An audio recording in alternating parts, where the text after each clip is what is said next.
As an architect myself, I wonder how future cities would look like. You know, we all love and hype for Cyberpunk 2077 release, and the internet is full of pictures of concept arts and images for the cities of the future.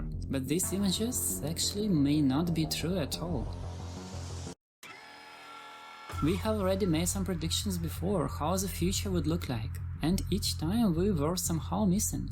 Yep, no flying cars and nobody dresses like this yet, even the bad guys. On the other hand though, despite our best guesses, just in a scope of 1 year we are all suddenly in Coronapunk now instead. We kinda bad at predictions, because we extrapolate our present beliefs to our future. And if we look at architecture, we can only say for sure that we would build higher and bigger. Or can we? Or maybe we are just about to reach a limit and hit something so fundamental that we just cannot build like this.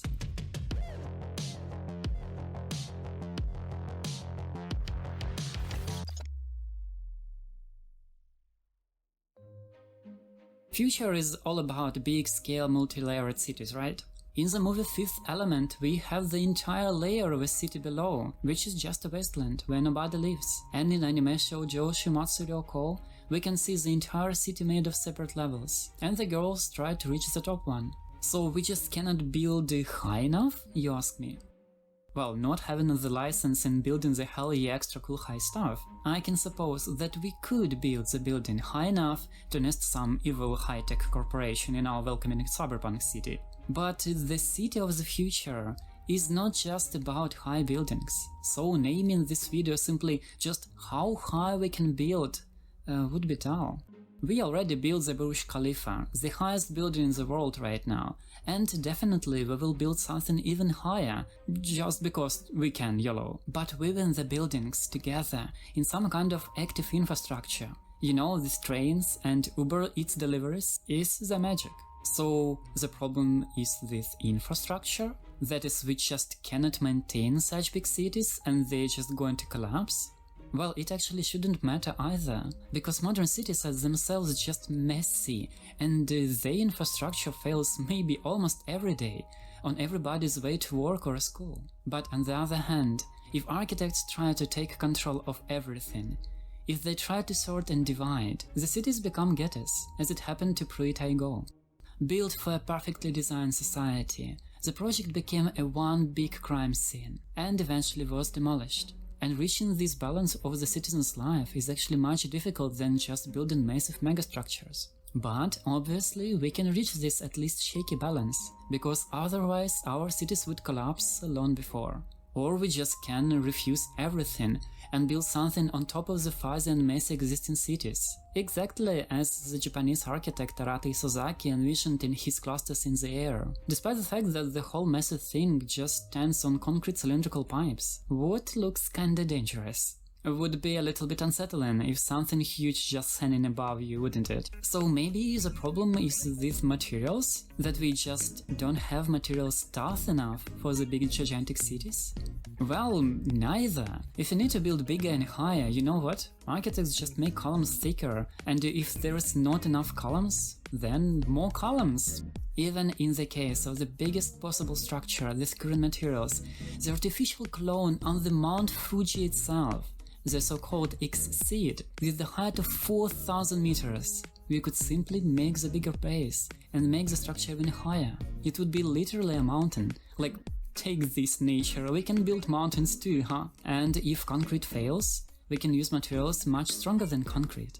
And there's a lot of them. We can even build from paper, if we squeeze it hard enough. And this is not about American houses, despite all the memes, but another Japanese architect, Shigeru Ban, who even got the equivalent of Nobel Prize in architecture for his so-called paper architecture. And if you wonder, like, wait a second, who's gonna pay for all this? Well, actually, it's not about a price, but a purpose. That is, if we really need this, we build this, and somehow it often connected to pride. We would better blame even aliens that they helped us to build pyramids, rather than accept that we would pay extra to have the prettier lawn than our neighbors. So they have these expos, where countries flex on each other in order to show whose pavilion is cooler. And all this for what? In any case, all the exhibition will be torn down in coming years. And the bigger doesn't mean more expensive. What I've seen right now is 25 times more expensive than Burj Khalifa, if the both structures are built in the same year. This military structure, Jalava Air Base, would cost staggering $44 billion if it's built recently and if adjusted to inflation. So if there are some tens of billions of dollars just hanging around, we can build a real future cyberpunk city. Or maybe we not. And the answer why actually may surprise you. The gravity. You know, all the above matters. We can look at the drawings and eventually say, nah, it doesn't deserve its time. Materials, cost, planning, height, all this is crucial if we want to build a city.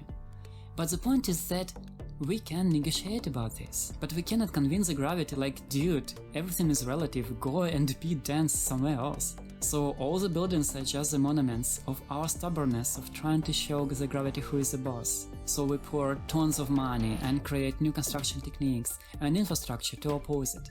But eventually, the gravity is a real hidden puppet master, what defines it all and sets the limits of how boldly we can build.